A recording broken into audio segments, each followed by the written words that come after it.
Hope you're doing okay. Mike and the others asked me if I could share with you something I shared with them at a leaders meeting last night.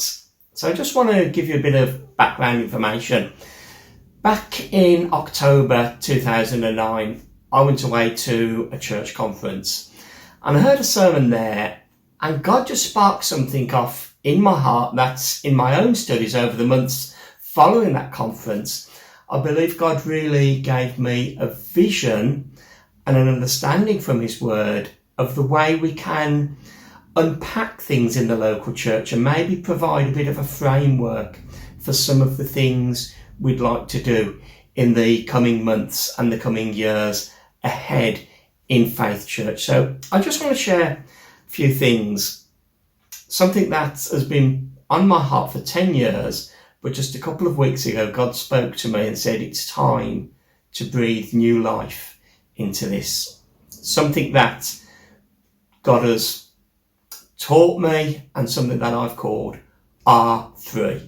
And the reason for that, hopefully, will become clear in the next few minutes. So I'd like to share from Isaiah 61, verses 1 to 4. The Spirit of the Lord is on me, because the Lord has anointed me to preach good news to the poor. He sent me to bind up the brokenhearted, to proclaim freedom for the captives and release from darkness for the prisoners, to proclaim the year of the Lord's favour and the day of vengeance of our God, to comfort all who mourn and provide for those who grieve in Zion, to provide them with a crown of beauty instead of ashes, the oil of joy instead of mourning, and a garment of praise instead of a spirit of despair. They will be called oaks of righteousness, a planting of the Lord for the display of his splendour. They will rebuild the ancient ruins and raise up the places long devastated. They will renew the ruined cities that have been devastated for generations. I guess this is a familiar passage for some, mainly because in it we see Jesus' mission statement that he gave at the synagogue in Nazareth in Luke chapter 4, where he stood up that Sabbath day and said, this scripture is about me. This scripture is a prophecy of the Messiah, and Jesus is that Messiah. And Jesus declared it as his manifesto and his mission. The Spirit of the Lord was upon him to bring release, freedom, recovery of sight, to release the oppressed. But as I look into this passage several years ago, I had one big question. Who are the they in verse 4? Who are the they we see in verse 4? In verses 1 to 3, we see that they're the ones who've been set free by Jesus. They're the poor who've received good news. They're the brokenhearted who are now rejoicing. They're the captives who are now free. They're the prisoners who are now released. They're the mourning who have been comforted. They're oaks of righteousness, a people who are secure and established in their identity and new life in Jesus. They're people who are living for the glory of God, that people will see their lives and say, only Jesus could do this, only Jesus could turn a life around like this. And they're also living so that the fame and the glory and the kingdom of God might be increased and manifested through their lives.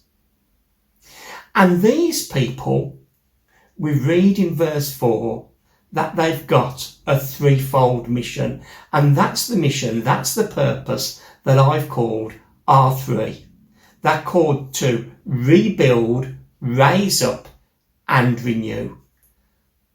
So first of all, rebuild.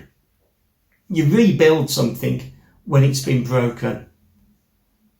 Take a look around you, and I'm sure we'd all agree, society is broken. Marriage is broken. Family is broken. Fatherhood, motherhood are broken. Views of sexuality are broken. Justice is broken. And it's not meant to be an exhaustive list. But as the people of God, we're to bring about a rebuilding through the church. We're to raise people up. People who are covered in shame. People who are bound by fear. People who are knotted up with addictions. People who are oppressed by demonic forces. People who are in slavery to sickness. The church is to be a people who raise up. And then we're also called to bring renewal. And this to me speaks of spiritual renewal. The church spreading spiritual renewal into our kingdom, because it's not enough just to do social justice and things like this. There must be something that touches people's hearts and changes them for the kingdom of God. It's to bring in that new wine of the Holy Spirit to help usher in a fresh breeze of the wind of the Holy Spirit, to see other people coming into the kingdom of God and see renewal and revival in our nation. So where do we put the meat on the bones? I believe that as Faith Church, this is a biblical framework, if you like, a scaffolding to bring about kingdom change in our locality, in the area we function. If you look around the church, there are various ministries, burdens, things that are going on. There's the loading bag, there's time for tea, there's other outreaches as well.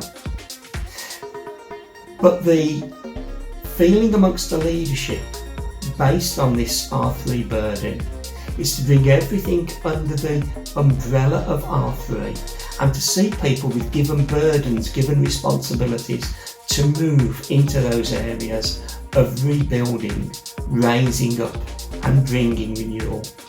For people in the church to be trained and equipped to minister into any one of those areas where they particularly feel that God is calling them to minister.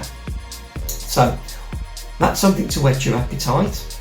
Over the coming weeks there will be some more teaching into this. So what I'll leave you with now is watch this space and get into Isaiah 61 verses 1 to 4 yourself and see yourself as somebody whose life can be completely changed by Jesus. You become established in him. You're becoming one of those oaks of righteousness. And then God can use you to rebuild, raise up and bring renewal. Amen. God bless you.